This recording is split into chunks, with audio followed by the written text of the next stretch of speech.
And now please welcome our presenter for today. Chris Kleinjans has been working in the nonprofit sector for more than 20 years. He's currently the Community Impact Officer Housing for Allegan County Community Foundation, working primarily with at-risk populations. Our presenter, Chris Kleinjans, also served in the United States Navy. Thank you. And as an Ottawa County Commissioner. Thank you again. He holds a BS and a master's in public administration from Grand Valley State University. Please welcome our presenter, Chris Kleinjans. Thank you very much.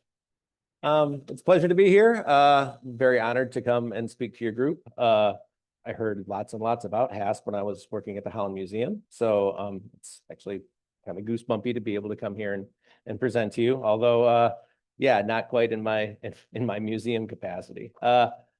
This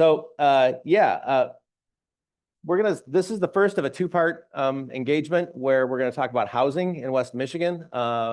Today is kind of like the bummer section because we have to talk about how we got to where we're at today, because it was neither a short path and nor was it and the way out of it is going to be different than a lot of things that we've seen as far as public policy and public engagement in housing thus far, for a few reasons. So our next session is going to be about the solutions to where we're at. And make the thing go. Cool. A little bit about the foundation that I work for now and have worked for since late August, early September. The Allegan County Community Foundation, like all community foundations, is a nonprofit, autonomous, publicly supported philanthropic institution composed primarily of permanent funds established by separate donors for long-term, diverse, charitable impact in the county of Allegan. Some foundations work wider counties, but a county foundation typically works for the people of the county. So my role as a community impact officer, and oh, look, a typo, so soon, excellent. The foundation celebrates its 60th anniversary this year. Foundations really became a thing in the mid 20th century. That's when you see the rise of a lot of them. The Allegan County Foundation is generally considered to be an early one in the state of Michigan. Started with a $1.2 million initial bequest. We pair donors' intentions with how they want to see their impact felt in the county, either while they're living or as part of their legacy. We fundamentally work to impact the county through financial stewardship, education, and community partnership. All my thunder got stolen. Yeah, I joined the foundation in September. I was born in Zeeland. My family arrived in 65 with the initial, in 48 with the initial boatload of settlers. Raised in Holland, moved here when I was 5, and I was told that makes me a relative newcomer to the area. I did serve in the United States Navy, being discharged in 1991, right after the first Gulf War. After I came home from that, met a lovely person about 2 months after I got home. We've been married 32 years, moved into the north side, raised our 2 boys, and I have 1 grandson who's kind of cute. And pretty saucy. I'm finding out. So it's good. We're going to talk about housing. And when we talk about housing, this showed up a lot in the 2024 political campaigns. You know, housing, we're going to talk about housing. And housing can be stripped down to a thing, but it's important to remember a house fills a very specific need for all of us. And it has very intense emotional connotations to everybody in this room. House means something a little bit different to everyone in the room, I'm willing to bet. And so I just wanted to do a little icebreaker. What does the word house mean to you?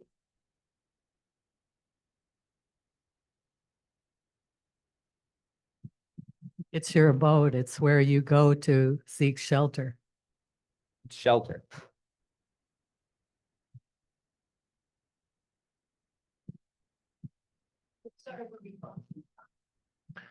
where you function from, your base of operations, where everything, yeah, okay. I was going to use the word refuge as a Refuge. safe place. I like safe. I like that. Super. Domicile or simply a structure? Is there a difference between a house and a home? Good point. Is there a difference between a house and a home? How would you separate those two? What would make a home different? I just remember a line from Death of the Hired Man. I think that was the name of the story when I was a junior in high school. And the definition of home is where when you have to, home is where when you go, they have to let you in. Excellent. Yeah, it's I would take that and I would counterpoint it to a definition of house used by George Carlin, which is that's where I keep all my stuff when I'm not away. So all my stuff stays safe so I can go out and earn money to get more stuff to bring back to my house. That's a very good difference. And so when we talk about housing, a lot of times what we're talking about is home. You know, housing can be is a word that over its lifespan has been weaponized in different ways to kind of mean different things for different screen. Okay.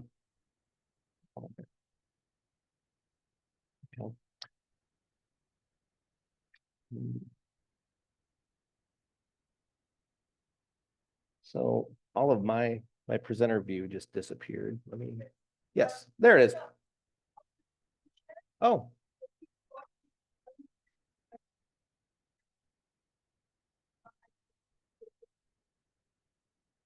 Okay. All right, that kind of threw me for a second. Okay, super. Wonderful. Okay, so lost my train. We'll just get to the next one. So housing is stability. Housing is dignity. Housing is absolutely necessary, critical infrastructure. That's one way of pointing it. When I first got into this, and I'll be honest, like I'm going to deliver to you over these next two sessions is the distillation of everything that I've kind of like tried to stuff into my head over the last 10 months, because housing is an incredibly complicated issue that involves a lot of moving parts. And I guarantee that if you take my presentation to 7 other people that work in the housing space, 6 of them are going to disagree with probably 30% of what I say, because it is also very emotional. People get very frisky about housing, I've discovered. And the reason for that is because of where a house becomes a home. So for me personally, I mentioned I live on the north side. I purchased a small house that was built in the 1950s, what we would then call a starter home, with my GI Bill, and raised my family there. And now it's the 2 of us that are empty nesters. We have not left in 30 years. That is where all my stuff is. That is the only place I want to be. That is my home. It's also the house that I'm paying a mortgage on. It also is subject to the outside forces that impact all houses, taxes, zoning, things of that nature. But housing is stability. It's been my base. It's been my refuge. It's been everything that was mentioned when I asked that question, and probably a little bit more. So whether it's, whether it looks like this is a Lower East Side row house from very early on, or whether it's, this is the Levittown first subdivision created post World War II, or whether it's this, which you might have seen here or there, thither and yon. This is obviously the Settlers' House from the Holland Museum. I didn't think they'd mind me stealing their slide. Or whether it's this thing, or a McMansion that has become kind of was kind of trendy for a while. Today, these can all be houses. They can all be homes. Housing, its place is so important in our culture and who we are as people, that, as pointed out by Zaha Hadid, education, housing, and hospital are the most important things for society. We need to have a place where we feel safe. We need to have a place where we are, that is our refuge. We need to have that space. You know, in the beginning, things were a little bit kind of like you do for yourself. You know, early settlement by Europeans in the United States was really get something up to keep me dry because it's cold and gross here. Housing had a very survival-based necessity. And so what went into that was pretty much whatever would work and was expedient at the time.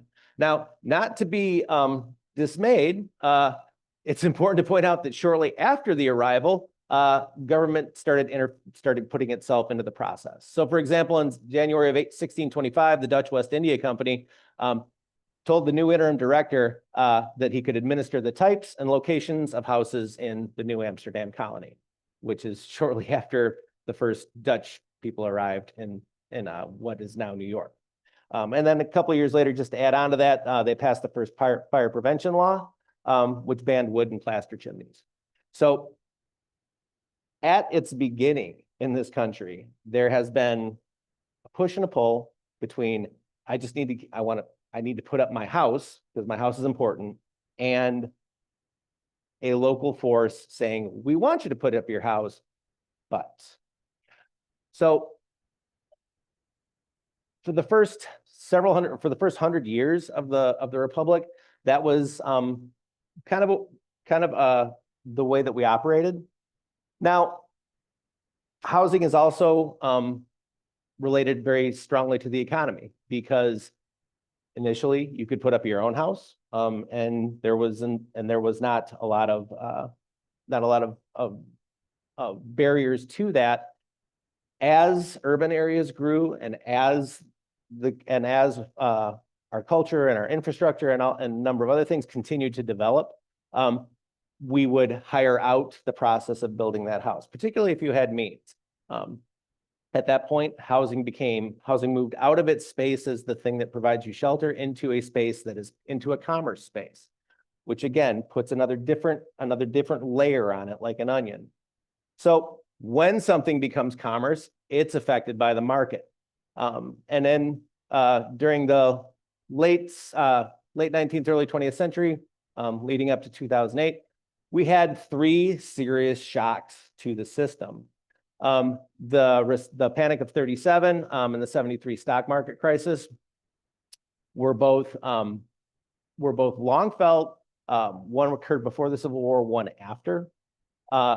And what those did was create an environment to where by the time the Great Depression began, the National Administration realized that things that had happened here were when your house is tied to your job and your economy, and your ability to maintain that house is tied to your ability to earn a wage, and you lose that ability, you lose your ability to stay safe. You lose your ability to keep a roof up. You lose a lot of things. So there was widespread displacement during these two market crises.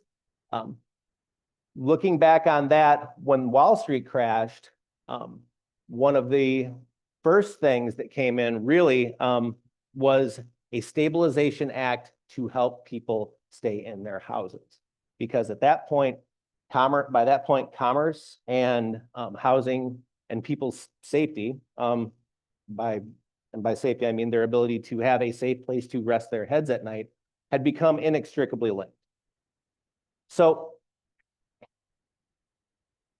that began a series of acts. And this is one of the things that a lot of what we're going to talk about is based on, is things the federal government has tried at different points to really sort of insert itself into housing to try and create both a safety net, an equitable system of housing, or a means by which people will not lose their houses if the economy takes a tumble.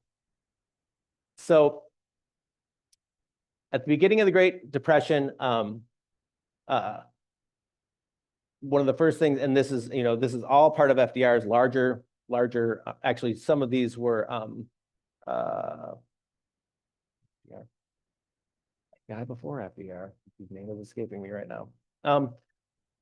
Yeah, Hoovervilles. Hoovervilles brought about the Emergency Relief and Construction Act of 1932, which released federal money for the construction of public housing. The National Housing Act, which was a piece of legislation designed to help people who were at risk of losing their houses, may stay in those houses, passed in 34, and was reinforced by the United States Housing Act of 37. At this point, in 1938, the government made what, depending on how you want to look at it, the single smartest plan, or the single thing that should have been maybe thought through for a couple more minutes. It established the Federal National Mortgage Association, which we now know as Fannie Mae. Fannie Mae was created by Congress as a subsidiary of the RFC. I'm not going to get in the RFC. The entire point of this, prior to this act in 38, and really back in the early 1900s, if you wanted a house, if you were renting and you wanted a house, you wanted a place of your own, you wanted a roof of your own, you wanted to have your domain. It was generally cash up front, all of it. Financing a house, and the methods and the mechanisms that we have to finance housing now did not exist back then. You scrimped, you saved, you counted your pennies, and you purchased the construction of a house generally up front, and didn't, or upon delivery, but your builder wasn't going to build unless he saw that you had the cash. Think about this today. I mean, had it not been for the GI Bill, at this point, lowly line cook at a restaurant probably would not have walked himself into a small home on the north side of Holland, even back in the early 90s. Financing opens up opportunity. The trouble with financing is that it has risk attached to it, because things can get weird. So banks are comfortable taking risks, but they're also not. What they're not comfortable is having all their risk out in the field. What Fannie Mae was created to do was purchase those mortgages, those loans from the banks, so the banks would get that money back, so they could loan it out to more people, so they could have more people purchasing houses. The idea came from a very good point, that being, a bank can't loan out more than what it has. That's going to limit the number of people that will have access to a house, or can have access to a house. So we'll take that for them. Everybody gets paid at the end. The risk is scattered amongst everybody, but it creates liquidity in the market, and liquidity in the market is a good thing because it allows the banks to do more of what they want to do, which is lend out money at interest so they can make a profit. So Fannie Mae was created to do that. That worked out really good with the Servicemen's Readjustment Act of 1944, also known as the GI Bill, which allowed for this unleashing of economic capital, because part of the Servicemen's Readjustment Act was that GI Bill that I talked about, which provided a VA loan, which was guaranteed, backed by the federal government. So it didn't matter whether you were a general or a private, you were eligible for that because of your service. And that opened up the field of housing, of owning a home, to millions of people who previously would not have been eligible. We were a renter culture really up until the late 1930s. Renting was seen as being, not a good thing, not a bad thing, it's a thing. But we were a country of renters, particularly as we made that sort of movement from the country to the city that occurred in the late 19th, early 20th centuries. Because there's just not enough space to build that many single family homes in a city. So that movement from being a rental culture to to a home owning culture really came because through these acts, at this point, no one knew that this was going to be here. So not having that knowledge, we would not even have known what the possible outcome was going to be. And the outcome itself was great. To a degree, a lot of people, a lot of individuals, a lot of families were able to access loans and able to access property, and were able to build homes that would have never been able to do so before.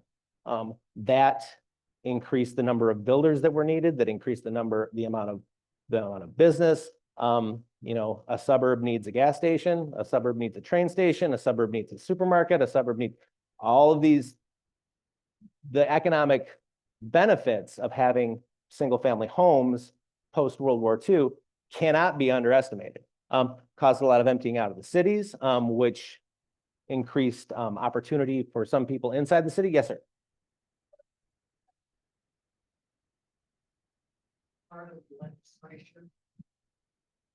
Was redlining part of the legislation, or did that happen as implementation of the act?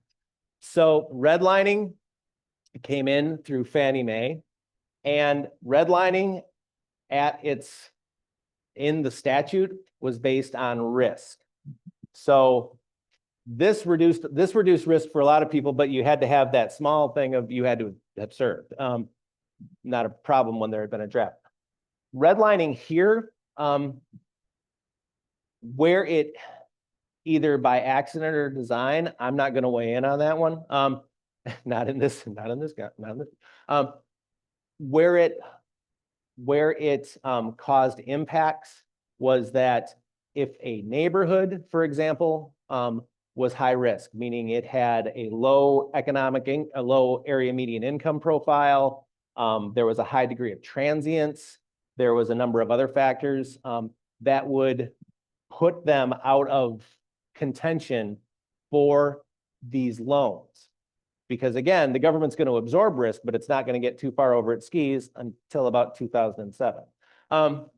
So unfortunately, by proxy, and given sort of the way that we developed as a nation as far as relations between cultures, a lot of those high risk neighborhoods also happen to be heavy minority representation. The initial thrust of it was risk. Later on, post World War II, it became a way to pick winners and losers. The Servicemen's Readjustment Act, for all the benefit it had, did have bits and pieces built into it that were definitely not friendly to minority service members.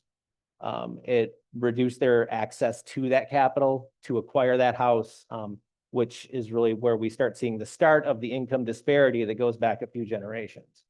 So yes, redlining was initially based on risk, but by proxy, that risk was going to be where the risk had been already established, where previous actions had already established it. Does that provide some context? Okay. So having really kind of released this economic explosion, and now, a lot of us know that post World War II, we being the only game in town as far as production, as far as the ability to manufacture and transport and ship products overseas, because a lot of the rest of the world had just gone through a world war that affected their infrastructures. One part of the economic explosion post-war was housing. The idea crystallized in the 50s of, maybe we could take that GI Bill thing and expand that to the population of the country that did not serve. We can create that liquidity. We can open up those lines of credit to people that did not serve and keep this economic prosperity going. The Housing Act of 54 was meant to do that. It was also meant to address some of the disparities that were in the origination of Fannie Mae as far as opening up access to low income and marginalized populations, Native American, African American populations.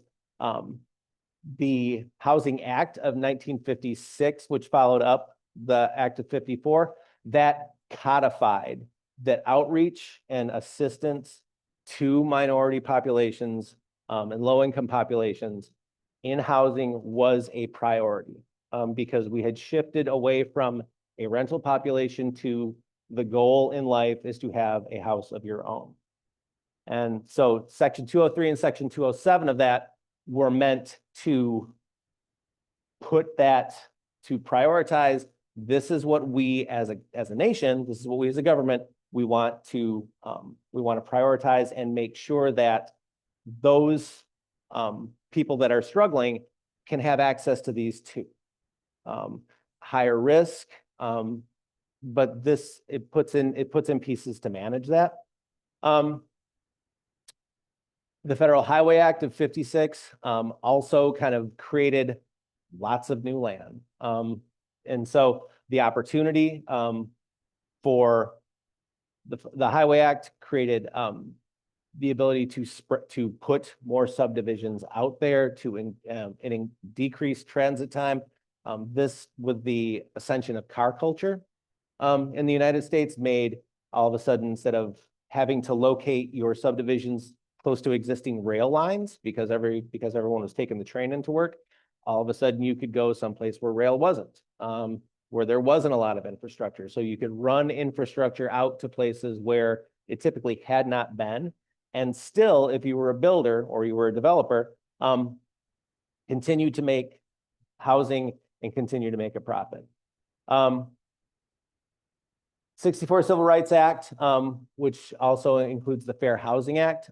Fair housing is the beginning of what we now know as public housing.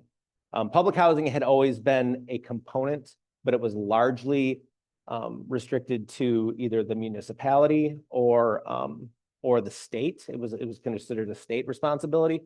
Fair Housing Act makes heavy public investment or heavy federal investment in public housing for the first time. That was a game changer, specifically in large urban areas, Boston, New York, Pittsburgh, Los Angeles, places that have heavy urban concentrations. Prior to this act, for example, if anyone ever goes to the Fillmore complex in Allegan, that's where the county poor farm used to be.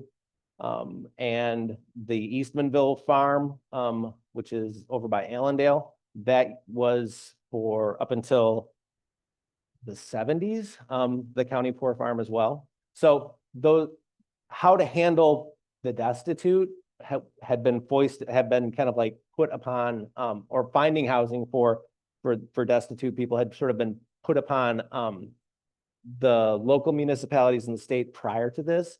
But the Fair Housing Act created a mechanism where safe housing was hoped to be achieved for all.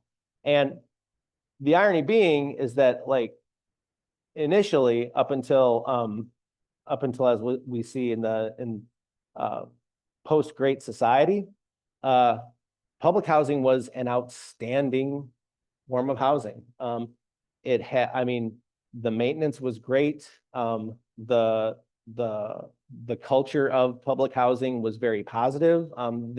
There was a lot going for it, and a lot of things that were positive as far as helping people get a safe space where they had shelter to live at while they either saved for their next step or worked to make sure their kids had a good jumping off point for their next step. It was a good program to stabilize people that would otherwise be at risk. So Moving forward to 1970, that's when Freddie Mae's brother, Freddie Mac, came in. Freddie Mac was charged specifically towards working deeper in that at-risk population, those with higher risk for mortgages. Both of these were created by the federal government, but acting independently. So part of what in contemporary times, Fannie Mae and Freddie Mac are owned by the government. The government has oversight of them and has had oversight of them since 2009. But at their inception, they were a government-sponsored private entity. So their liquidity wasn't tied necessarily directly to the federal budget. And they operated really as a large holder. And by this point, they had become, to a certain degree, a pass-through. They would purchase the mortgages from banks. They would bundle those mortgages up into what's called a mortgage-backed security with some other things, and they would then sell those to investment houses, which could then sell those as a dividend for stocks. As housing becomes more of a business, the financial component of it becomes much more complicated, which leads us into some things, some rather wily stuff that happens a little bit down the road. But at this point, Fannie Mae and Freddie Mac are both, they're operating independently, even though they were chartered by the federal government. So after kind of the Great Society and President Nixon comes in, the first thing that one of the things he does is issue a moratorium on all public housing. So no new public housing is going to be built. Voucher programs happened in 74. That is where a voucher it operates like as sort of like a credit. If you are eligible for a voucher, you would be able to go anywhere, and the federal government would provide X number of dollars towards your housing based off of your income level. Vouchers are still in use today, although their use is how they're used nationally is a little bit different. And there are not a lot of vouchers in Ottawa and Allegan County right now, because a lot of that is based off of your census tract data and the level of poverty inside the county. We have in Allegan and Ottawa County, we have a high ALICE population, which is asset limited, income constrained, employed full time, which are a segment of the population that earns just about this much above the poverty line. So they're making it, but they're a flat tire, a car repair, a child breaking their arm. They're very close to the margins. What that does, though, is that when we don't have a lot of people that are in poverty, which is, I'm not trying to say it's a bummer that we don't have lots of people in poverty. That's not what I'm trying to say at all. But what it does is vouchers are based on the number. You have to have certified tracts of people, designated chunks of your county where there is a large population of people in poverty. We don't have that in our two counties. So we have we're a little bit successful in that we're able to keep people above the poverty line through a variety of means. However, that voucher piece and that housing piece, that kind of comes around to bite us. And I'll talk about that towards the end. Community Reinvestment Act 77 is meant to start taking the federal government out of housing as part of Nixon's sort of strategy. And I'll look at my notes a minute, because the CRA is a little bit trickier than so what it encouraged people to do is it encouraged FDIC banks to help meet the credit needs of the communities to which they're chartered. So for example, Old National Foundation Bank is in this building or next door. What what the Community Reinvestment Act mandate is, like, you're an FDIC bank. You have a branch in an area that has a lot of people on the margins. We need you to loan to those people on the margin. Okay, we'll cover you, but we need you to make the investment in the community you serve to the people that are most at risk. Okay, in doing so, you sort of remove the necessity of subsidized housing and sort of start creating an internal capacity to take care of it. This might seem a little bit askew to some of us, but the idea was, and this comes up a lot when we talk about housing now, and as far as local lenders, you know, in 77, banking was still very local. And so a lot of times it was a matter of someone coming in and going, oh yeah, I know that guy. He goes to my church. He's a good guy. He's, you know, he's a hard worker. He's, you know, big family. Yeah, we'll do his loan. It was the same way with business development. Oh yeah, that piece of property. I know that piece of local knowledge kind of predicated that you were going to get good investments, even though there was risk attached to them, because the local bank was pushing those out. So the idea was that the risk was going to be offset by local knowledge. And that idea was to just, you know, if there was a certain percentage of, so if say, you know, you're in a precinct, because this did a lot of work in the inner cities. You're in a precinct, and 20% of that precinct is, right, you know, 60% of that precinct is African American, but only 5% of them own houses, or own their own home. The bank would be sort of, you need to increase that because that's not equitable. And the bank would go, okay, well, you know, as people come in, that, you know, it's not picking winners and losers, but it's using your local knowledge to sort of mitigate the risk. This is kind of a preamble to 1982, the second year of the Reagan administration, when housing and urban development budget got slashed, which is a decrease of more than 50%. So what this did was it took away the management, it took away the maintenance, it took away all of the maintenance costs of all of that public housing that we'd been building since the 60s. And this is where you see the fall of public housing, because at this point,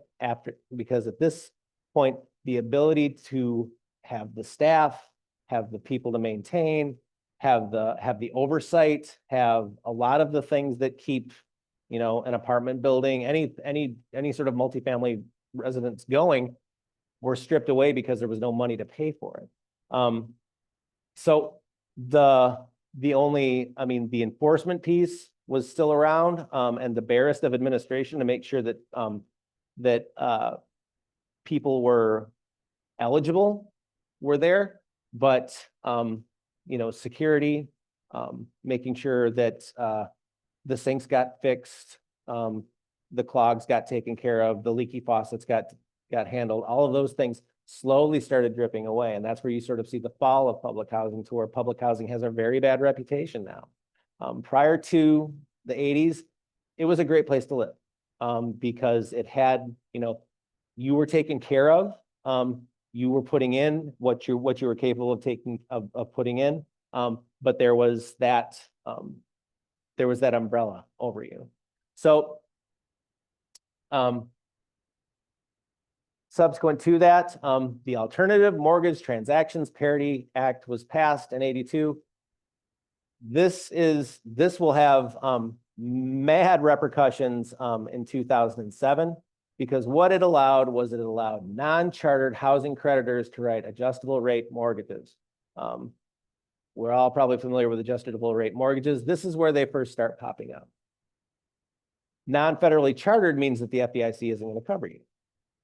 So what this allows is it allows non-banking institutions to write mortgages at adjustable rate without, it gives them carte blanche to do that.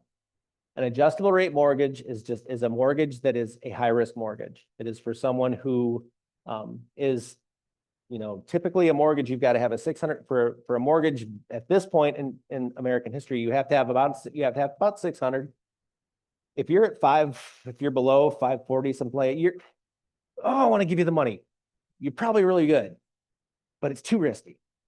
I will give you an adjustable rate mortgage. So I'm going to take the standard mortgage rate and I'm going to raise it a little bit because you risk, but as with anything, you make some payments, your score gets up over 600, you can refinance with a lower rate that everybody else is getting. Off you go, finish up your mortgage. Adjustable rates are meant to help get people at risk into housing, with the idea that they will, that they'll pay their mortgage, they'll pay their taxes, they'll do all their bills. The mere act of owning the house and keeping it will raise their credit score enough to where they can apply for a conventional mortgage a year, 2 years down the road, and get that without having that heavy penalty, paying that extra rate that you'd have to add initially. At this point, the low income housing tax credit is made in '86. LIHTC is the standard now for low income housing. And low income housing has a wide definition. There's a lot of senior housing that's low income housing that is allowed for LIHTC. Low income housing tax credit means that if I build 52 units that are going to be for 82, well, no, it's got to be below 80% of area median income.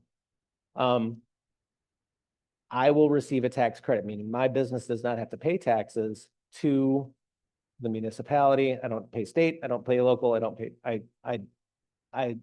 pay as much federal because I am providing housing for people who would otherwise have none. LIHTC is generally how we do low income housing in the United States today. There's not a lot of other ways to do it. We don't put up public housing anymore. LIHTC is the way it works. LIHTC is incredibly competitive. And it's a very difficult process to get LIHTC credit. Every state is apportioned a certain amount of LIHTC credit by the federal government. That is proportioned out to the various areas of the state. And once it's gone, it's gone. So it's a little bit fierce and a little bit competitive and a little bit cutthroat, as you might imagine. But it is the mechanism that we have to make sure that people that are absolutely struggling and would most likely be unhoused have a chance at some place to live. Yes, sir. Do you know how much LIHTC money the state of Michigan gets? I do not. And I don't even know. See, the state is currently broken into 11 districts. We're in Region F. And I'm not even sure what we got. This is my entire sum knowledge of LIHTC at this point. If I run into you in September after I go to Housing Development Boot Camp, I'll have a better answer for you. Or I'll have a better answer for you next week when I come back. At least as far as like specifically what we get, how many credits we get.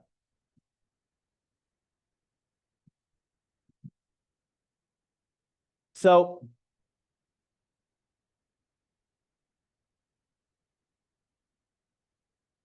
the social turbulence of the 60s and 70s kind of like comes to a head in the early 90s with the end of the Reagan administration. So the Cranston-Gonzalez National Affordable Housing Act was designed specifically to increase marginalized and minority home ownership in urban areas. It's nationwide, but rural is a little bit different. Most of these acts are meant for concentrated populations, in that case, cities. So that act essentially pointed out, didn't mandate, but strongly stated that a certain percentage of populations were needed to be served. So the idea again was to create equity, to create an equitable housing system. Percentage, banks would be incentivized to make sure that loans were distributed proportionally to the population. So if you had an area that was 1/3 Hispanic, 1/3 African American, 1/3 European descent, those loans would be pushed out a third. If that equation was tilted some way or another, you made sure your loans went to the proportion of went out proportionally to the population that you had, regardless of risk. So to help with that, the Hope 6 program came in 92 as a ride-on to another Hope program. And that focused on urban revitalization, because by this point, the public housing that we had had almost 30 years to fall into disrepair and was blighted, required incredible rehabilitation, or just tearing down in a whole new process.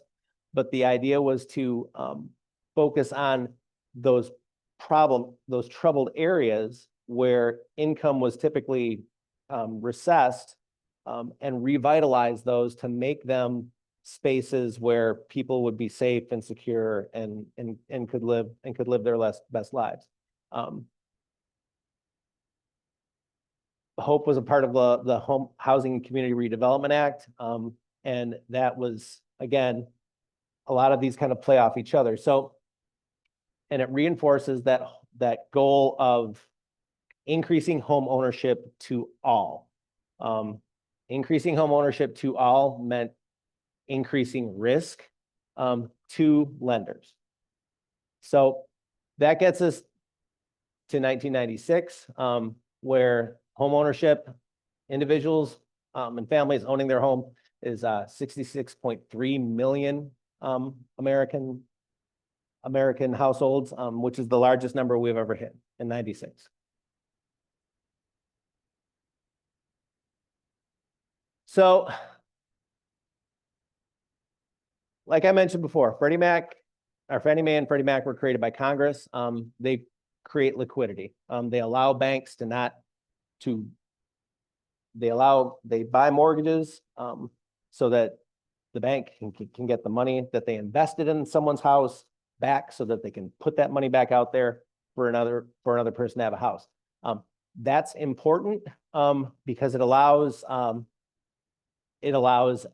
for more construction, it allows for more growth, it allows for everything. If a conventional mortgage takes 20 or 30 years to pay off, a bank can't have all of its liquidity sitting out there for 5, 10, 15 years. It won't be successful in the bank because it earns money off of fees and interest. So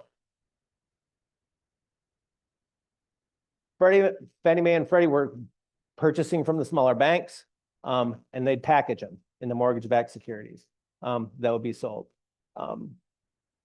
Lenders can use the cash raised by selling mortgages to engage in further lending. The purchase helps ensure that everyone has access to housing that they can afford, and that there's a stable supply of mortgaging money. Now, packaging mortgages together guarantees that packaging those mortgages together comes with the implicit guarantee that those mortgages will be paid on time, with principal and interest. So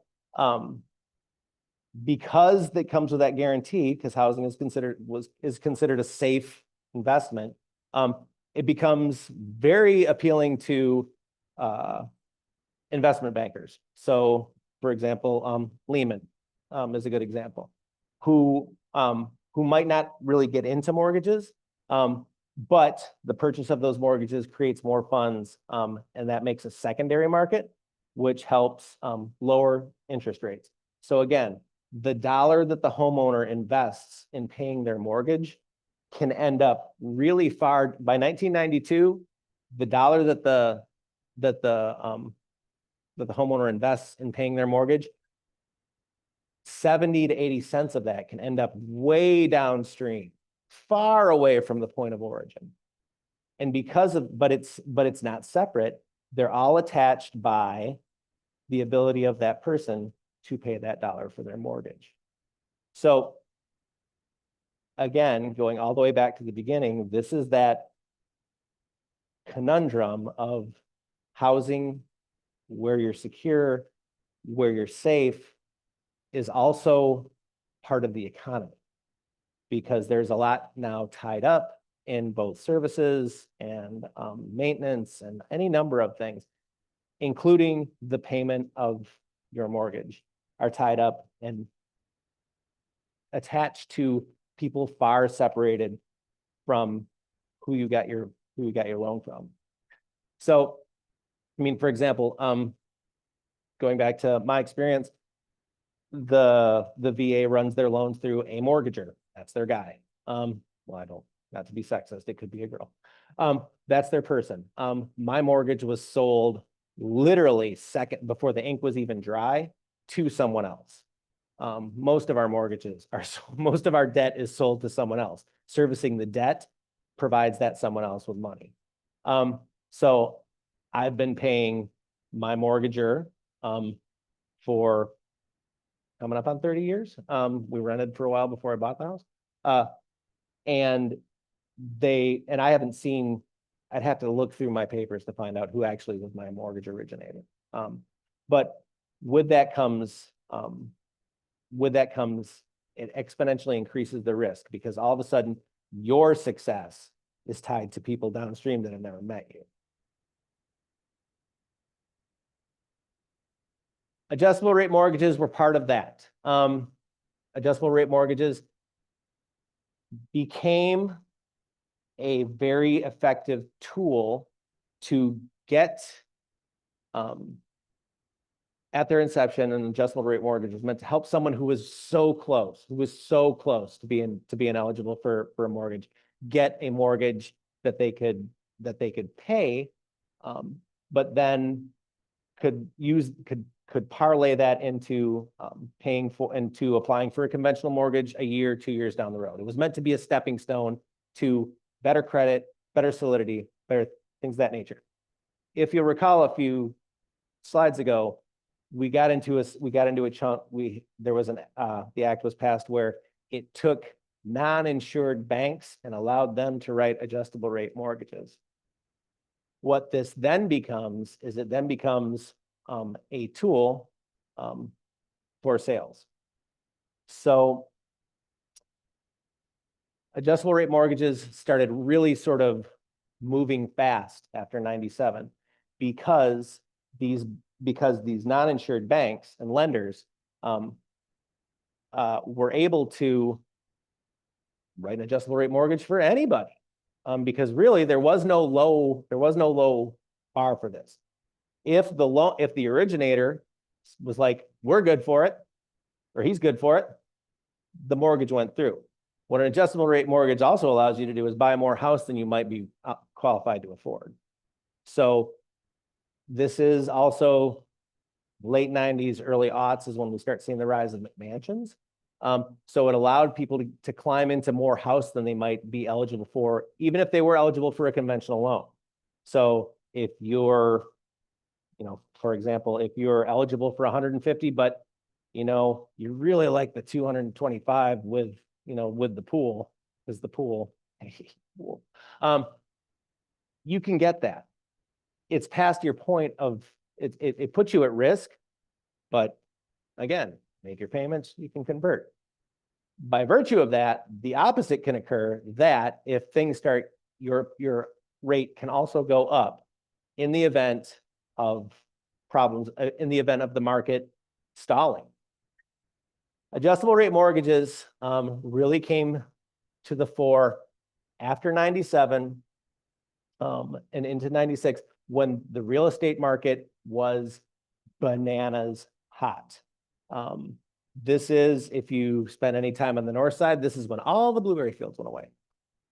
And a lot of the a lot of the condos on the north side, along with the single family houses, a lot of those were going in for that market. When the market is hot and houses are just going houses are selling as soon as the last coat of paint's on them. You don't need to worry so much about that second part with the interest going up, because there's always buyers coming into the market. There's always money coming in. So you don't have to necessarily worry that there's going to be a short. And a short is when all of a sudden you don't have enough to service the debt. So that worked really well for a good number of years until 2007. So adjustable rate is a subprime loan.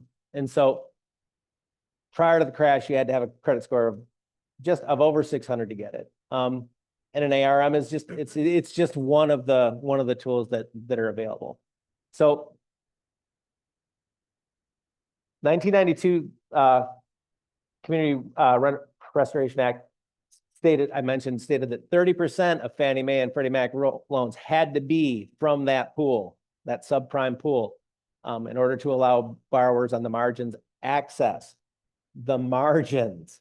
In 1999, there was a push to increase the ratios in areas designated in the Community Redevelopment Act of 72. Again, large urban areas, areas adjacent to urban areas, suburbs adjacent to Los Angeles, for example, adjacent to Pennsylvania, adjacent to San Diego. Big suburbs that were in that census zone, but not in the inner city.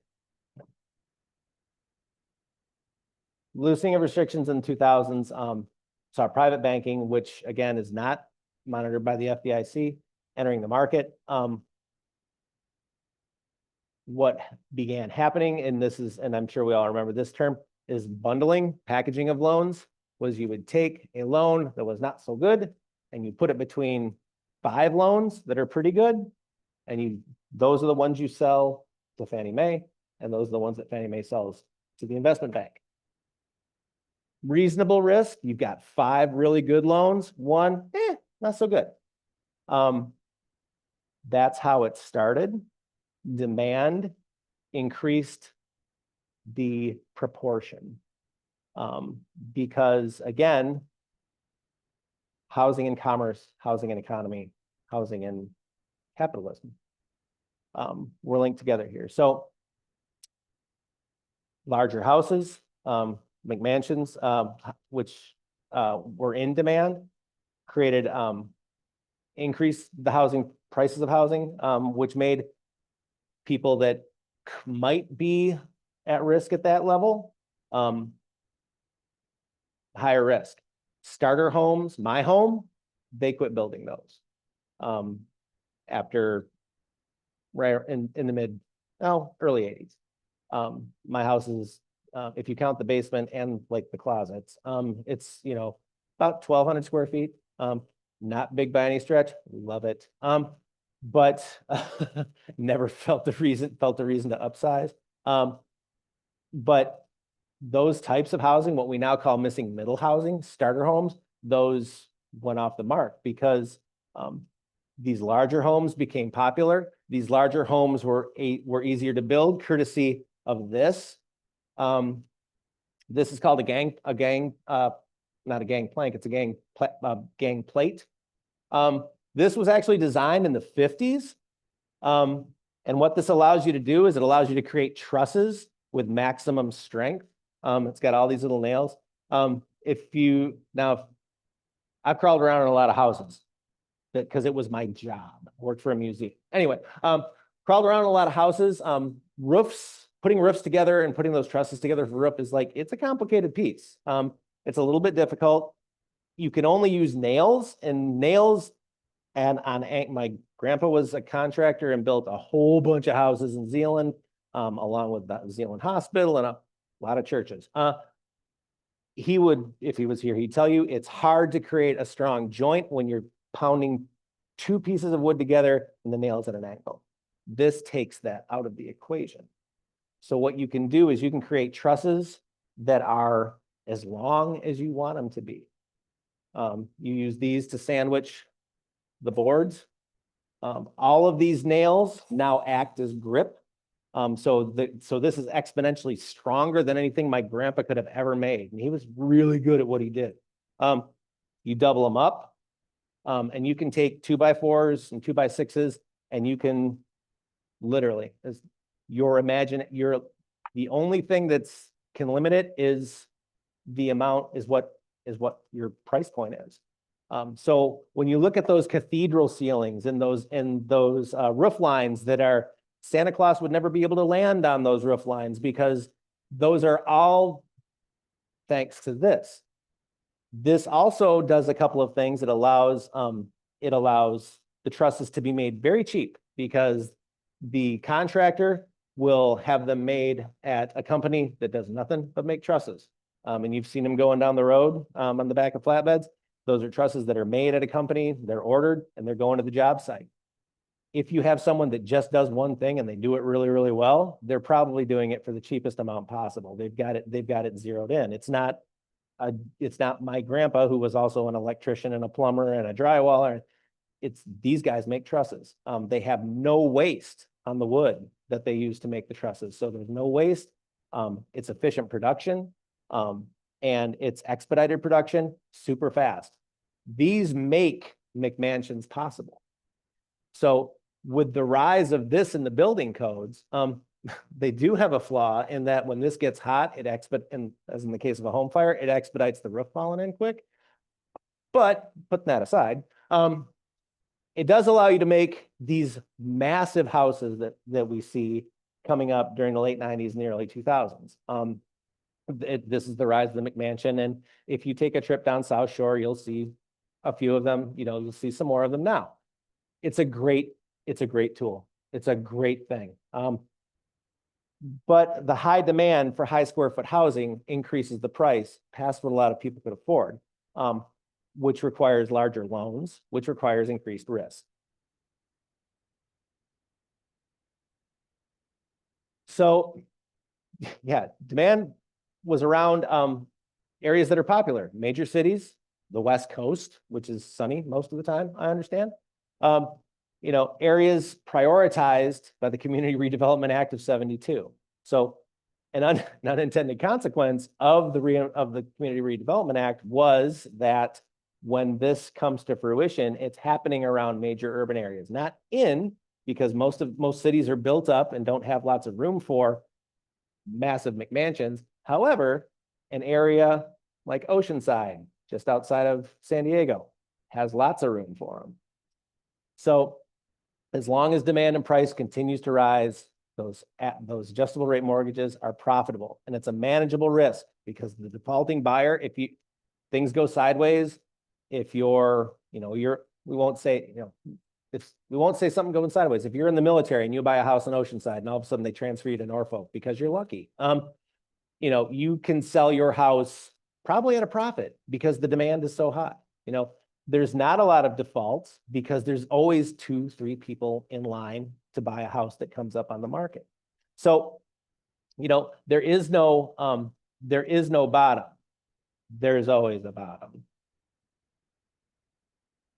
Housing prices peaked and growth stalled. At a certain point, there's just a point where no one can afford to buy. In April 2007, a major subprime lender filed for bankruptcy. And as a result, mortgage selling and housing were designated a more high-risk investment. And if we've seen anything from the first few months of the current administration, if there's one thing Wall Street and Lehman and all the investment banks do not like, it is risk and it is uncertainty. Housing, your security, your stability, all of those things which had become a key linchpin of the American economy, because everybody needs a house, everybody wants a place to live, now went from being a rock solid piece to becoming a more high risk investment because of the extended chain that your dollar of mortgage money passed through. So it sent seismic damage up the financial chain. A lot of that liquidity went through Fannie Mae and Freddie Mac as the pass-through, and into their investors.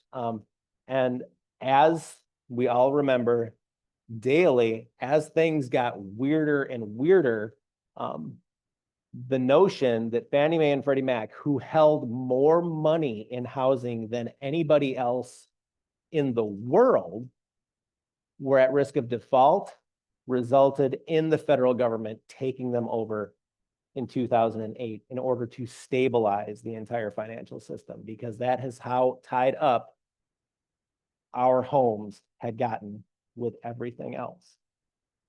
So this, that was a major step. And at this point, you know, we're well past the initial impact. Fannie Mae and Freddie Mac are still held by the government. And there's been some discussion I heard a couple of weeks ago about maybe letting them go private again. And every time that comes up, everyone's like, no, that's okay. Thanks, pass. Tried that once. Got the t-shirt, not interested. I mentioned that long line. That's shadow banking. So shadow banking is all kinds. I mean, it's anything that has anything to do with the house outside of your including your mortgage, but outside of your mortgage. So it's home repair, home loans, home repair loans. It's if you use your principal, I'm sorry, if you use the equity in it's your equity line of credit.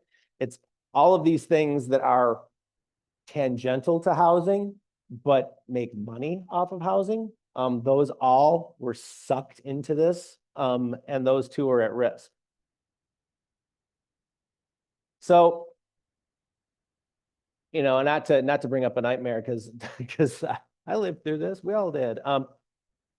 In less than a year, Americans lost more than a quarter of their net worth. Total home equity in the United States dropped almost in half, and was still falling into late 2008. Everybody's retirement program got scoured. Gross domestic product began contracting, again because of risk, again because of the housing industry all of a sudden coming to a complete halt. So gross domestic product fell through the floor. The unemployment rate shot through the roof. Residential investment, private investment stopped inherently, mostly because a lot of small, medium, and even large, like Lehman, lost everything. They had no money to invest. So there was no money in the pool to invest. The value of your house fell from its peak, and then remained that way until about 2013. The stock market crashed as a result of the collapse of the housing industry, and we lost as a nation about $67 trillion. We fell from a peak of net worth from 67 trillion to 52 trillion in 2009. That's $15 trillion that probably could have been used for good things. It was rough, and I don't bring that up because I like going back to that, because I mean, full transparency. When the crisis hit, I was still working for the Holland Museum, and if you're going to give to a nonprofit in a depression or a recession, you're going to give to a social service nonprofit that's feeding people, not a museum. I get that. I understand. That's what I was doing. But our crunch at the museum resulted in a massive staff cutback, which promptly resulted in, which at a certain point resulted in having the education department that I ran dissolved. So I still get cold sweats. I broke out in a cold sweat putting this thing together, because it's still very close to the surface for me. And it took a while for a lot of us to recover from that period. But it's important because 18 years later, we are still sort of dealing with the after effects of that crisis. You know, and when we talk about the housing shortage now, it was really necessary to state, to kind of bring back up to the surface how impactful and devastating that was to an entire section of industry that is devoted entirely towards making people, providing people with those things, that thing that makes them feel safe, that thing that makes them, things that makes them feel comfortable, their home. So much as we think of home in a very insular way, our home is attached. The crisis, the financial crisis and the housing crisis show that our home is attached to a lot of other things.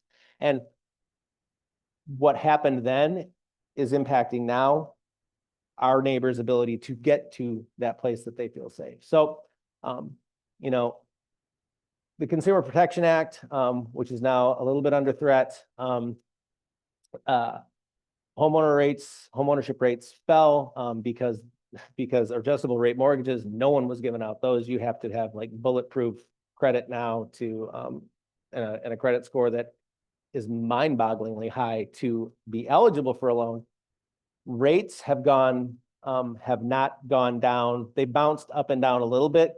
You know, we technically emerged from the financial crisis. The actual end of it is considered to be 2010. But we had a little bit, we had like a decade break before that other major thing we lived through recently, COVID, showed up.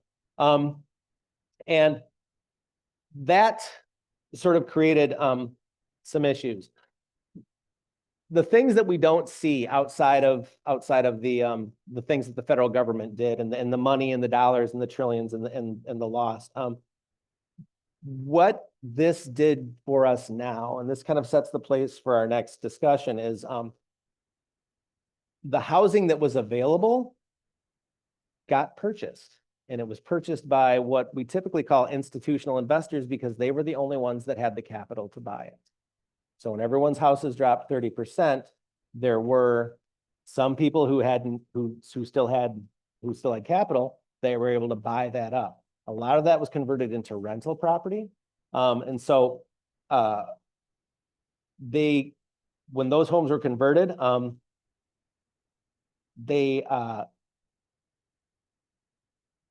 with that internet thing and the ability to sort of manage a lot of housing and not having to be on site, rental housing is owned, which used to be kind of a mom and pop affair.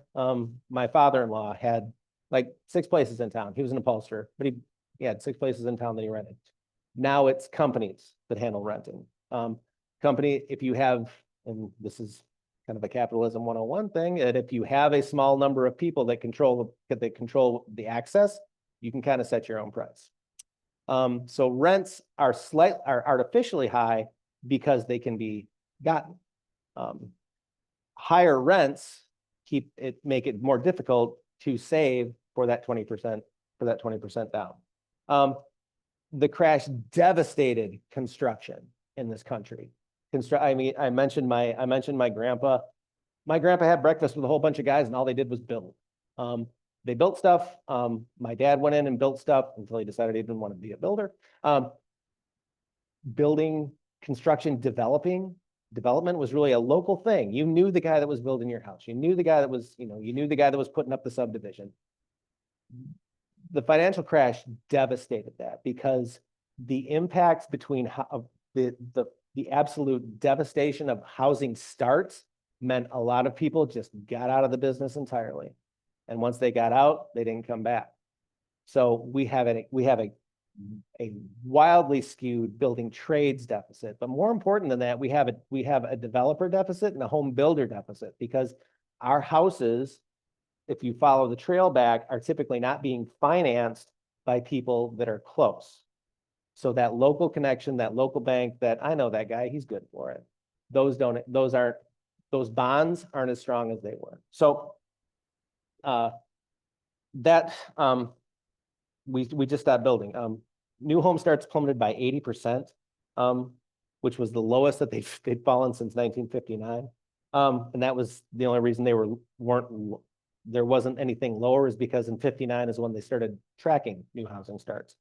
For example, in 2006, the state of Michigan had 55,000 applications for builds. That's everything: rental, single family, the whole shoot match. Last year, 10,000. 18 years after, we are still trying to get our way back to starting to build.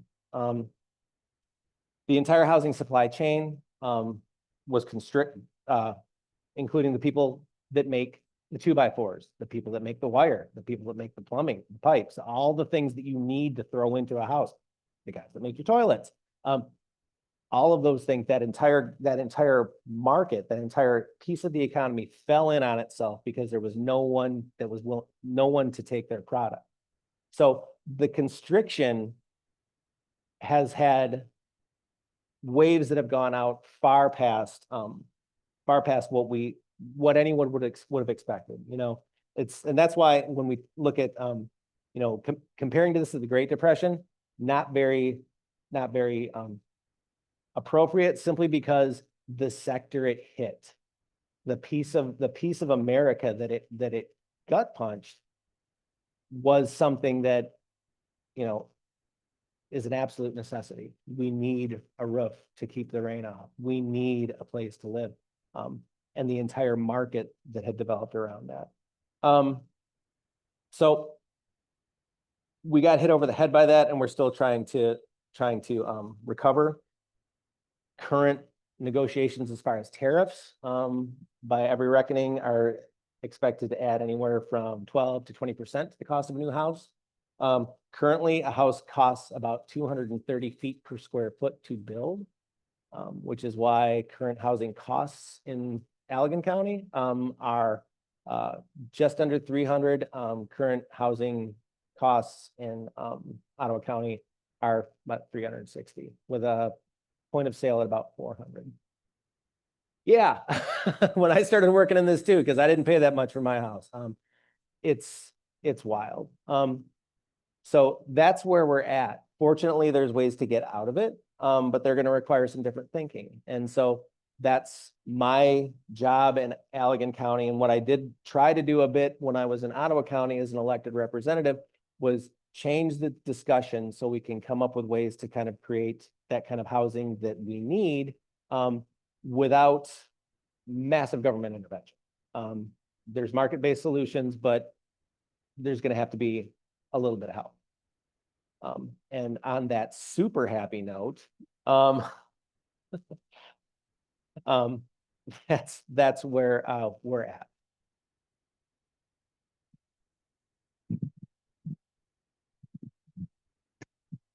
You said that they're not really building starter homes anymore. I once heard someone, and he was in the affordable housing sector, say, well, if you build homes on the high end, that frees up the market and all the other levels. What would be your thoughts to that comment? There is soundness in his statement. And this is an idea that's put forth a lot. And the idea is, like, if you just build more houses, the price will go down. True. However, there are always going to be there's going to be a segment of the population that, regardless of how many houses, it's not going to come down to something that they can grab at.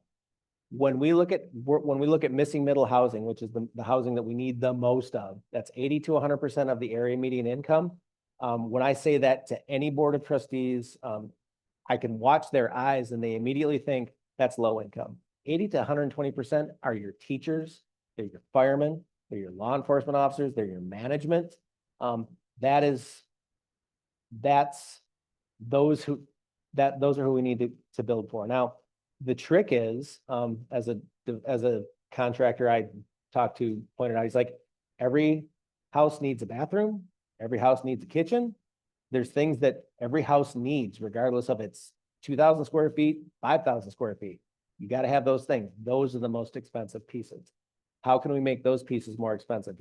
This guy's like, I can put rooms and rooms and rooms on. It's just drywall and electrical. But those things that you absolutely have to have in the hookups, how can we reduce the cost of those to reduce the overall cost of the house? Because the developer has to at least break even, or he's not going to be in business long, or he's not going to want to be in business. So how do we do that? But yes, and would be how I'd answer that question.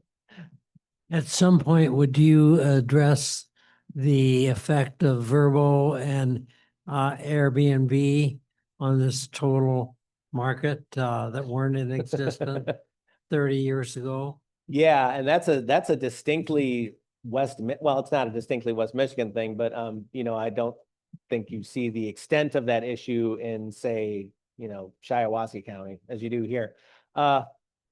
It's a huge component. And again, it comes from that buying up of equity. When Airbnb first became popular, I mean, investment became highly regarded because it was in way low risk, guaranteed income. We're going to talk a lot about zoning in the next round, and that is a zoning piece. Anybody who's been following Park Township knows that it's awful thorny, or Saugatuck, or the city of Saugatuck, because it was torches and pitchforks over there last summer for a little bit. It's a discussion that's important, but I think it needs to take place in the larger context of zoning within a municipality, which is one of the keys, particularly in an area like ours, which is sort of kind of rural-ish. We're not GR, but we're not kind of occupy this different space. But that's a lot of Michigan. You know, there's large population centers, but then there's still a lot of ag. Zoning is a key piece to kind of like, how do we create the housing we need without that people can get into? But yes, that will be part of it. And final question from Barbara over here.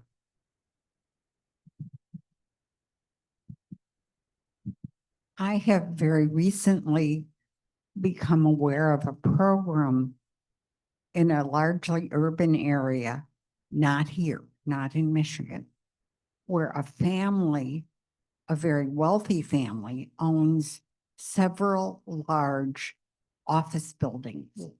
They are currently negotiating to knock down 3 of those and rebuild them into apartments, but they're luxury apartments.